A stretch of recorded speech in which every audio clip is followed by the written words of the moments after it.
당국대학교 심리치료학과의 임명호입니다. 오늘 코로나19의 융합적 처방, 코비드19 이후의 심리사회적 변화와 대응에 대해서 말씀드리겠는데요. 시간이 20분으로 제가 알고 있습니다. 20분 동안의 내용들을 좀 많이 말씀을 드려야 될 것 같아서 아마 좀 목소리가 조금 빠를 것 같습니다. 내용은 보시면 인트로덕션과 에필로그를 대칭적으로 배치를 했고요. 코로나의 정신사회적 영향을 주로 말씀을 드리고 거기에 대한 어떤 정신사회적 대응에 대해서 말씀을 드리려고 합니다.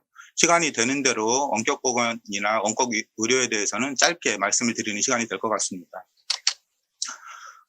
중증 급성 호흡기 증후군 코로나 바이러스는 2019년 12월에 중국에서 처음 보고가 됐습니다. 1년이 넘은 시점이고요. 여전히 진행 중입니다. 12,000년의 인류 역사에서 전염병으로 3억 이상이 사망을 했는데요. 이번에 코비드19로 보니까 지금 오늘 날짜로 169만 명 이상의 사망자가 발생을 했고 7,500만 명 이상의 감염자가 발생을 했습니다. 모든 사회적, 경제적 영역에서 코비드의 어떤 심리적 문제가 지속될 수가 있는데요.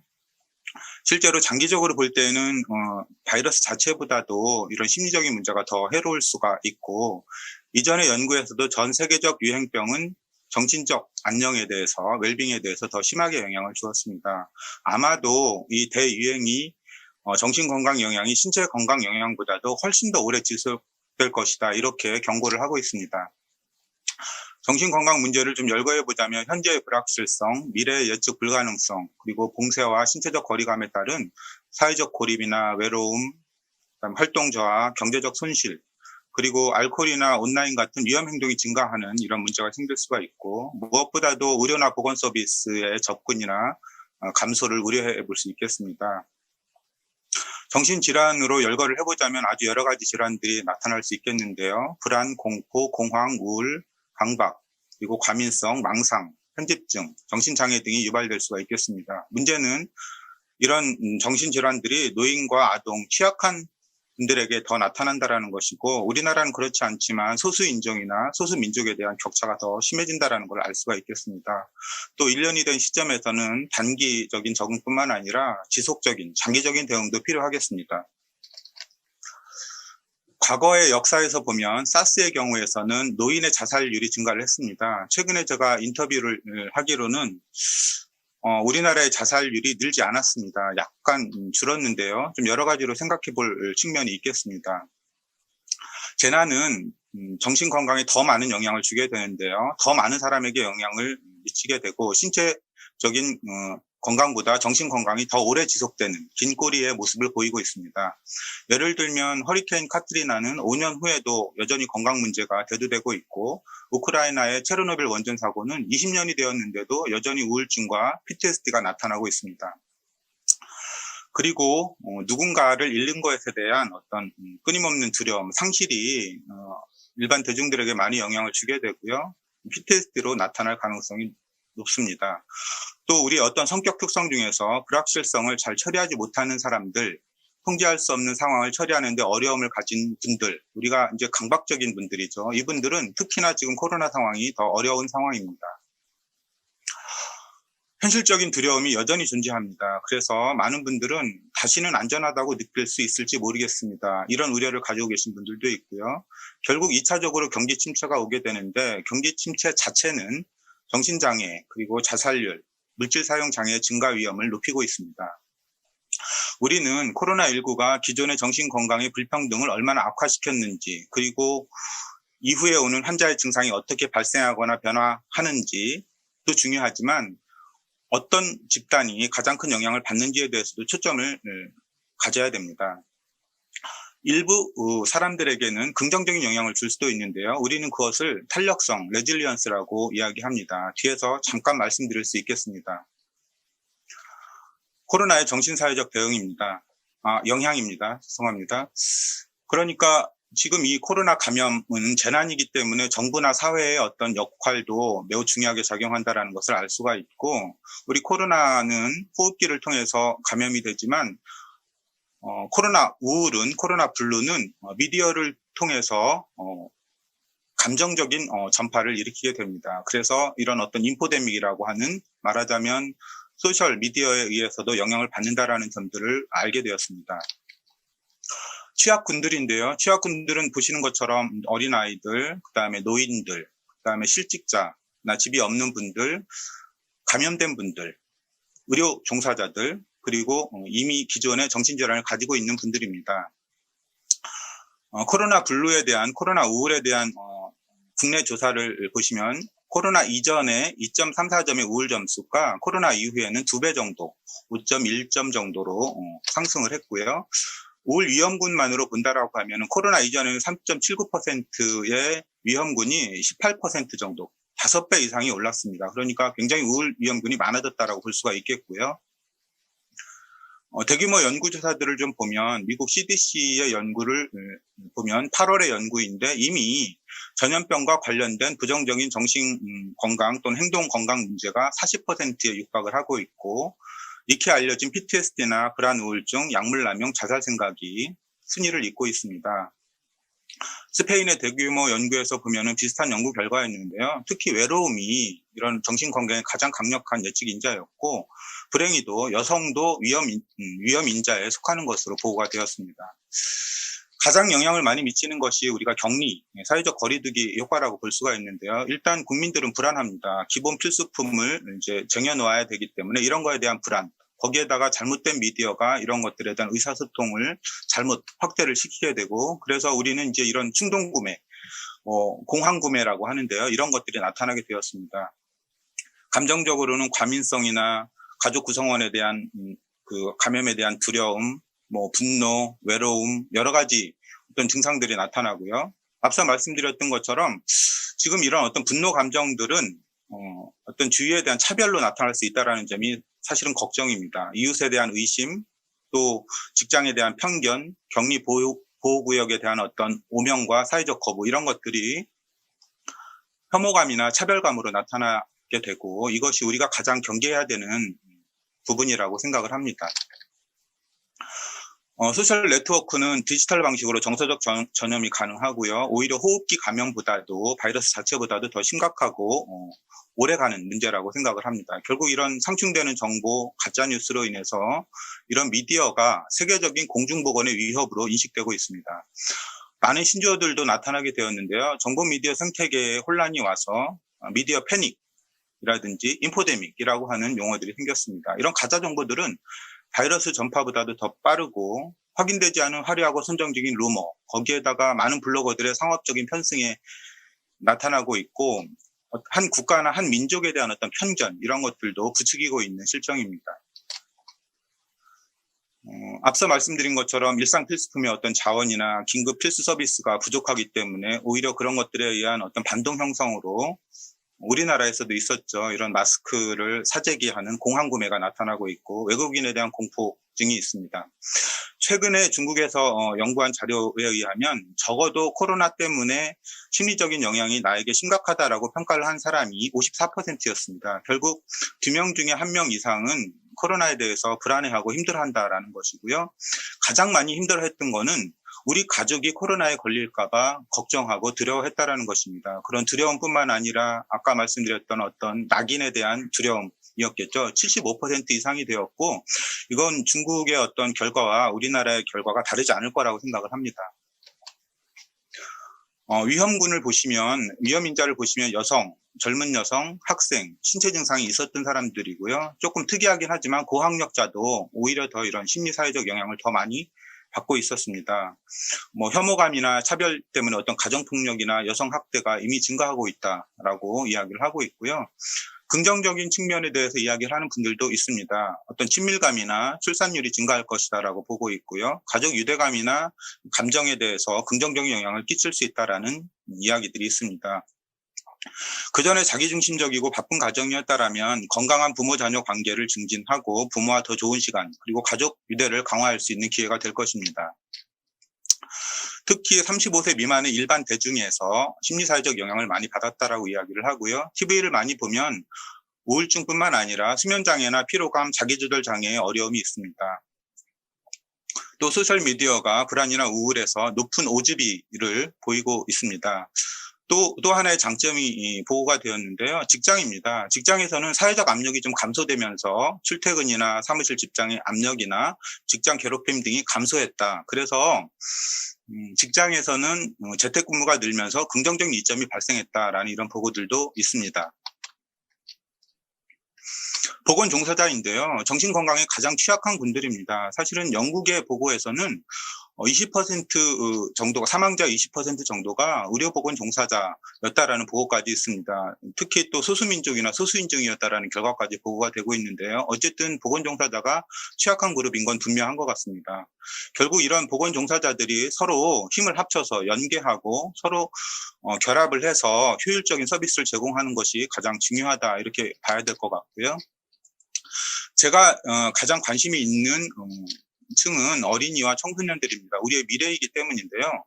코비드19에 대한 신체적인 취약성은 오히려 적습니다. 감염이 잘 안 된다라는 것이죠. 그렇지만 심리사회적 영향은 가장 취약한 군들입니다. 학교가 폐쇄되면서 야외 활동이 부족하고 비정상적인 섭식이나 수면 습관 때문에 불규칙한 일상생활을 갖게 되는데, 저는 이게 가장 큰 문제라고 생각을 합니다. 그리고 앞서 말씀드린 가정폭력이나 아동학대, 그리고 우리가 간과해야 될 부분일 수도 있는데 온라인 콘텐츠에 대한 오염이 많이 높아진다는 것입니다. 주변에 스마트폰 중독이나 이 SNS에 중독이 된 아이들이 점점 늘고 있다는 것이고요. 우리나라는 그렇지 않지만 열악한 개발도상국 같은 경우에서는 아동 노동이나 아동 인신매매, 아동 결혼, 성적 착취 및 사망이 늘고 있습니다. 결국 이런 어린이 청소년들은 중요한 시기에 부모로부터 분리되면서 비행 등의 여러 가지 정신 증상이 나타날 수가 있고요. 현재 이런 교육 중단이나 규모나 속도가 과거와 비교했을 정도 없을 정도로 높기 때문에 이 교육을 위협할 것이다, 이렇게 이야기를 합니다. 사실 이제 대부분의 부모님들은 인정을 하고 계시지만 학교는 또 하나의 집입니다. 결국 학교에서 해주는 일들이 없어지게 되면서 집에서는 굉장히 어려움을 겪게 되는데요. 앞서 말씀드린 이런 신체 활동이나 수면, 식단, 그리고 앉아서 생활하는 것, 스마트폰의 어떤 생활, 공간 부족, 이런 것들이 2차적으로 비만이나 심폐기능 저하를 초래하게 되고, 이것은 결국 10년 후, 20년 후에 우리 미래의 건강을 위협하게 될 것입니다. 특히 가난한 아이들은 그동안 학교에 많이 의존을 해왔습니다. 결국 그들이 취약계층이 되는 것이고, 더 이런 전적으로 의존했던 가난한 지역 학생들이 이러한 문제들이 더 많이 생길 것입니다. 또 요즘에 이제 숙제가 많아졌죠. 이제 수행 위주의 어떤 교육들이 나아갈 바가 방향성을 잃을 수밖에 없다라는 것이고요. 또 학습 격차가 무엇보다도 커졌습니다. 모든 부모님들과 선생님들이 공감하는 부분들인데요. 이게 코로나 이후에 나타난 것입니다. 한 가지 더 유의해야 될 점은 검열되지 않은 아동의 시간이 많아졌다라는 것입니다. 특히 온라인에서 SNS에 노출되는 시간이 많아졌다라는 것. 자기 관리 능력이 뛰어난 아이들이 코로나 이후에도 잘 살아남겠지만, 반대로 그렇지 못한 아이들은 더 취약합니다. 불행히도 그런 아이들이 지적장애가 있거나 자폐증이 있거나 ADHD가 있거나 섭식장애가 있는 아이들입니다. 이런 아이들은 더 문제가 될 것입니다. 이런 아이들은 더 전문가의 방문도 줄어들 것이고 약물 복용도 줄어들 것입니다. 결과적으로 이들은 미래의 병, 삶의 질이 악화가 될 것입니다. 이런 보고가 있습니다. 자녀의 두려움은 부모의 두려움과 유의한 상관관계가 있었습니다. 결국 아이가 코로나에 대해서 두려워하는 이런 것들이 엄마의 잘못된 정보로 인한 인식과 일치한다라는 이런 보고들이고요. 굉장히 좀 유치한 이야기 같지만 영웅적인 부모와 임대주택에서 쫓겨난 부모를 직접적으로 아이들이 관찰을 하게 됩니다. 사회에 대한 양극화가 치열해질 수밖에 없다라는 것이고요. 아이들은 특히 어른에 비해서 정서적인 스트레스에 더 취약합니다. 이런 여러 가지 질환들이 결국 우리 미래에 대유행으로 다가올 것이라고 보고 있고요. 영국의 한 학자는 불행한 소수의 사람들, 지금까지 말씀드렸던 약한 사람들이 10% 정도는 아마 코로나 이전으로 돌아오지 않을 것이다, 이렇게 보고를 하고 있습니다. 마음이 아주 아픈데요.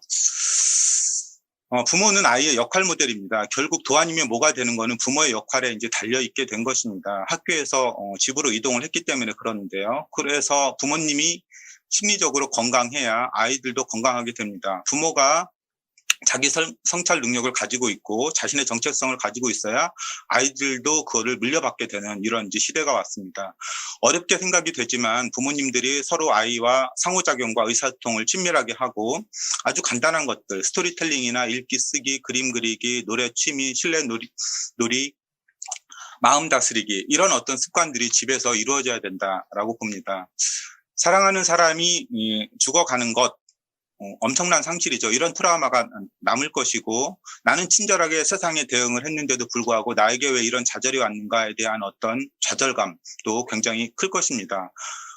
특히 저는 어쨌든 기성세대로서 자녀가 이런 괴로움을 넘어서 더 큰 그림을 볼 수 있도록 도와줘야 된다라는 것이고, 고난에서 얻는 교훈이 있어야 된다라는 것을 알려주어야 될 것이고, 결국 부모가 망친, 기성세대가 망친 이 환경적인 재난에서 우리 아이들이 어떤 세상에서 살아가야 되는지에 대한 교훈을 가져야 된다라고 생각합니다.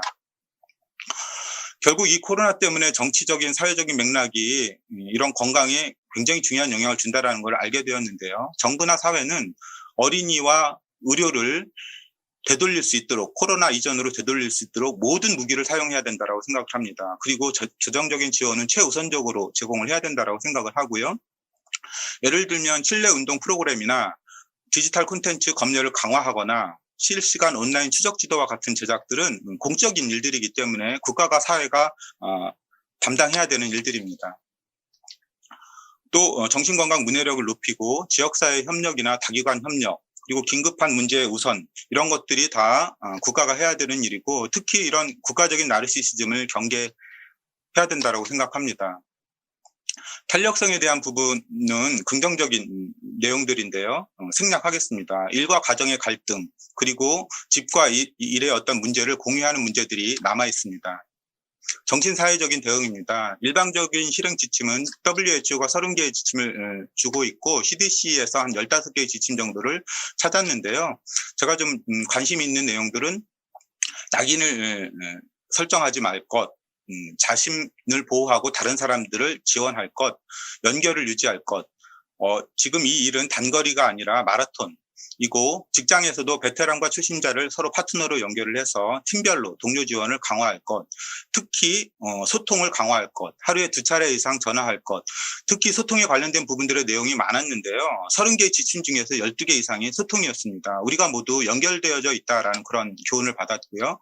CDC에서도 유용한 활동과 의미 있는 활동을 참여할 것, 걱정에 대해서 서로 이야기할 것, 통제할 수 없는 몇 가지를 인정할 것, 이런 정도였습니다.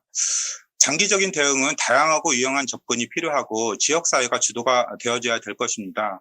크게 본다면 건강관리 시스템에 대한 강화가 장기적으로 필요하겠다라는 생각이 되고요. 원격 의료에 대해서 잠깐 말씀드리겠습니다. 잠재력이 있다고 생각을 했지만 생각보다 많이 발전하지는 못했습니다. 비용의 20%를 줄일 수 있다는 엄청난 장점이 있었는데요. 그동안 이 원격 의료가 활성화되지 못했던 제한점은 법적인 문제가 많이 컸습니다. 결국 어디까지 서비스 보장, 건강보험을 제공할 수 있을 것이냐라는 부분이었고, 미국 같은 경우에는 주 면허법이 다 달라서 매우 힘들다라고 합니다. 기술적인 문제로 보면 노인의 3분의 1 이상이 원격 진료 사용에 어려움을 갖고 있습니다. 또 이런 어떤 원격 진료 비용의 초기 비용을 누가 담당을 할 것이냐, 보험에서 담당할 수 있을 것이냐라는 어려움이 있습니다. 윤리적인 문제가 매우 큰데요. 이 데이터를 국가에서 관리를 할 것이냐, 이것이 오픈되어졌을 경우에 이런 어떤 사적인 문제가 굉장히 크게 나타날 수가 있고, 예를 들면 같은 가족이라고 하더라도 같은 컴퓨터를 사용할 수가 없습니다. 윤리적인 문제가 있기 때문이죠. 또 과학적인 장벽은 검사 시험의 어떤 정확성이 아직은 실제로 그 오프라인에서의 어떤 정확성을 따라가기 어렵다라는 문제가 있습니다. 제가 이제 생각을 해봤던 정신사회적 융합 연구 주제들은 뭐 이런 정도였습니다. 이미 뭐 많은 연구자들이 하고 있는 내용들일 거라고 생각을 하는데요. 챗봇을 이용하는 경우, 또 인지행동 치료를 VR이나 AR로 구현하는 경우가 볼 수 있겠고요. 우리의 도구들인 어떤 뇌파라든지 TDC에서는 전기자극 장치입니다. 이런 것들을 휴대용으로 좀 이용해서 같이 우울 환자를 좀 치료하는 방법들이 있겠느냐라는 것이고요. 바이오 피드백, 잘 알고 계시는 것처럼 이제 뇌파의 어떤 어드밴스된 형태라고 볼 수가 있겠습니다. 또는 인지행동 치료의 어떤 명상 프로그램 같은 거를 VR 같은 걸로 시전할 수 있을 것이냐라는 정도의 융합 연구 주제들이 있었던 것으로 이제 보았습니다. 마지막으로 에필로그입니다. 세상은 물질적으로 변합니다. 과학은 그러한 기술과 이해를 발전시키는데요. 그렇지만 사실 인류는 변하지 않는다라고 생각합니다. 제 개인적인 생각인데요. 휴머니티라고 하는 부분은 오히려 저는 더 강해졌다라고 생각을 하는데요. 쇼펜하우의 고슴도치의 딜레마입니다. 고슴도치들이 서로 이제 추우니까, 지금처럼 추우니까 가까이 다가가면 바늘이 서로 찔러서 고통을 호소하게 됩니다. 기분이 나쁘죠. 그런데 다시 찔려서 다시 멀어지게 되면 이제 추워집니다. 쇼펜하우의 표현이라면 비참해진다라고 표현을 합니다. 저는 코로나가 1년 이상 우리를 강제로 이렇게 떨어지게 만들었는데요. 춥기만 한 게 아니고 다시 만나고 싶은 사람들이 생겼습니다. 그 만나고 싶은 사람들이 생겼고, 내가 그동안 사람에 대한 가치가 얼마나 소중한가를 깨닫게 된 것 같습니다. 사람이 가장 큰 가치이고, 사람의 다른 가치보다도 사실은 우리가 사람에 대한 가치를 더 좀 소중하게 생각하게 된 계기가 아닌가, 그렇게 생각을 합니다. 예, 강의 마치겠습니다. 감사합니다.